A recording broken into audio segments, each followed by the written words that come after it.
श्रीमद् भागवत महापुराण अष्टम स्कंद नवम अध्याय। ओम नमो भगवते वासुदेवाय।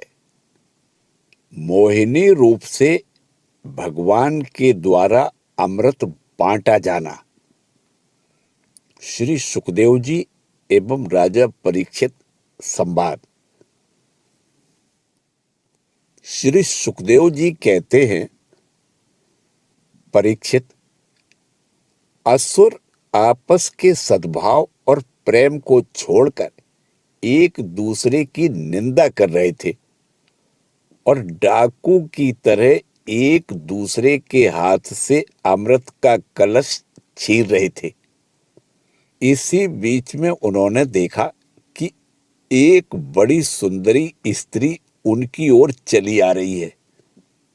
वे सोचने लगे, कैसा अनुपम सौंदर्य है, शरीर में से कितनी अद्भुत छटा छिटक रही है। तनिक इसकी नई उम्र तो देखो। बस अब ये आपस की लाग डांट भूलकर उसके पास दौड़ गए।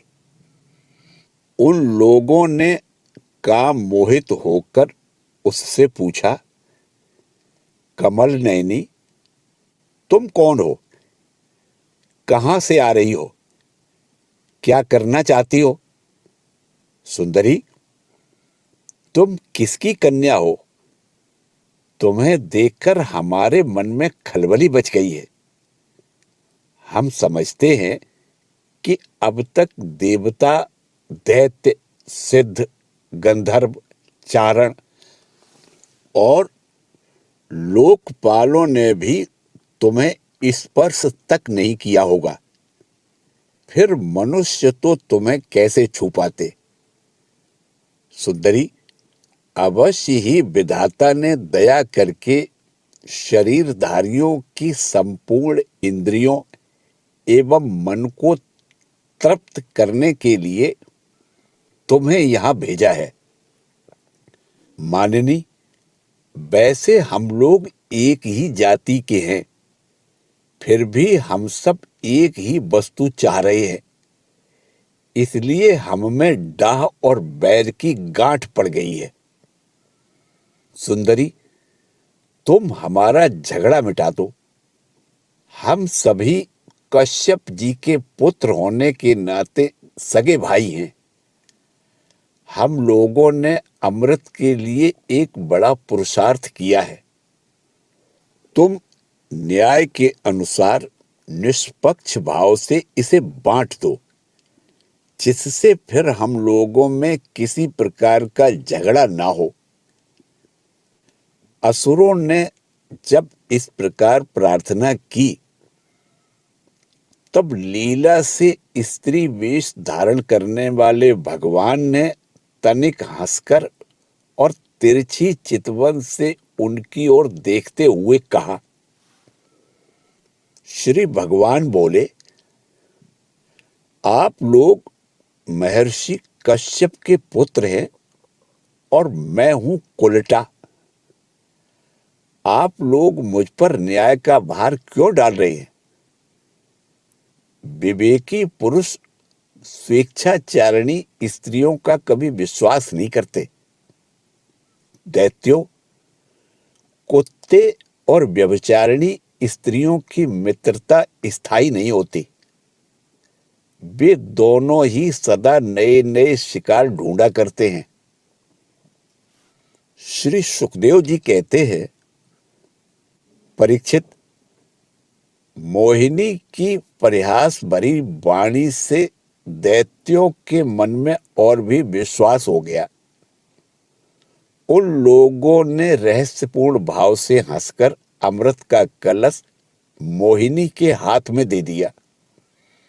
भगवान ने अमृत का कलश अपने हाथ में लेकर तनिक मुस्कुराते हुए मीठी वाणी से कहा, मैं उचित या अनुचित जो कुछ भी करूं, वह सब यदि तुम लोगों को स्वीकार हो, तो मैं यह अमृत बांट सकती हूं।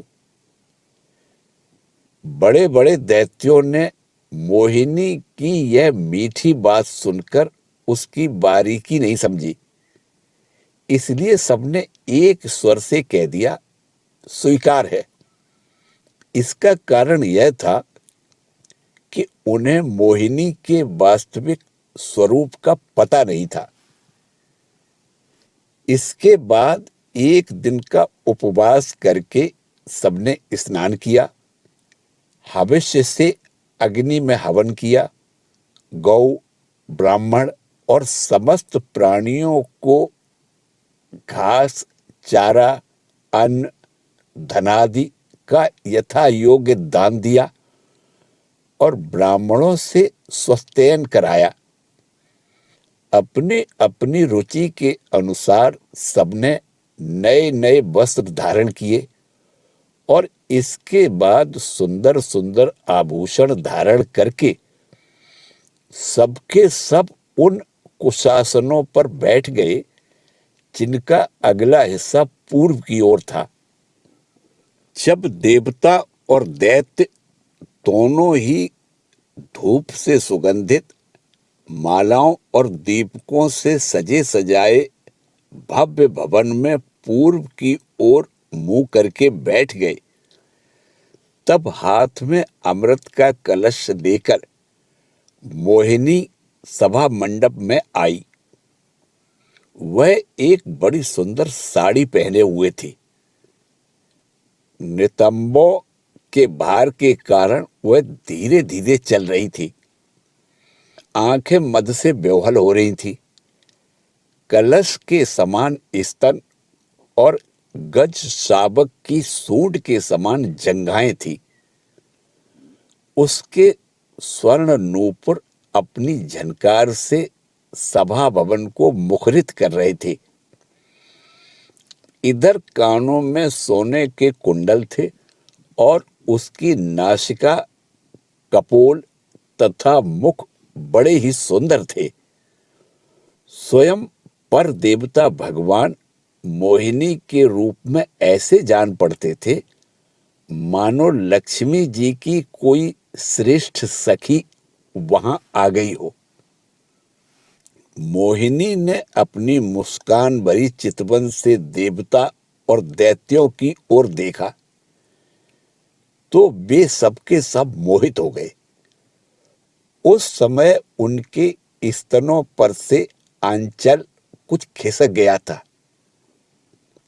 भगवान ने मोहिनी रूप में यह विचार किया कि असुर तो जन्म से ही क्रूर स्वभाव वाले हैं।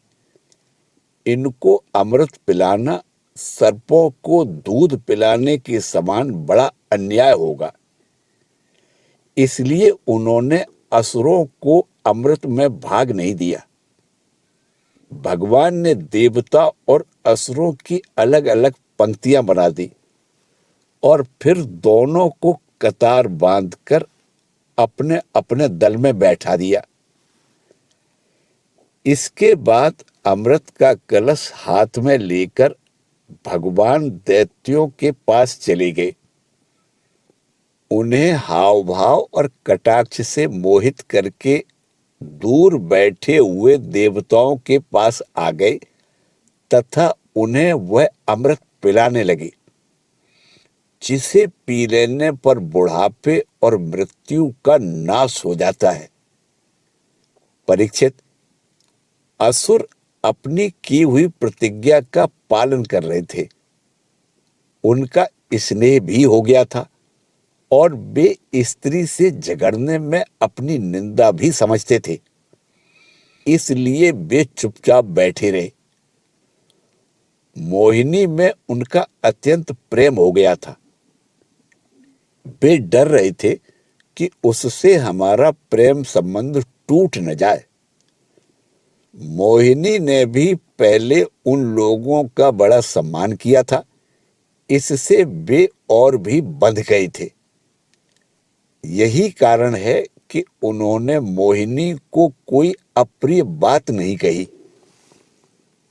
जिस समय भगवान देवताओं को अमृत पिला रहे थे, उसी समय राहु दैत्य देवताओं का वेश बनाकर उनके बीच में आ बैठा और देवताओं के साथ उसने भी अमृत पी लिया। परंतु तत्क्षण चंद्रमा और सूर्य ने उसकी पोल खोल दी। अमृत पिलाते पिलाते ही भगवान ने अपनी तीखी धार वाले चक्र से उसका सिर काट डाला।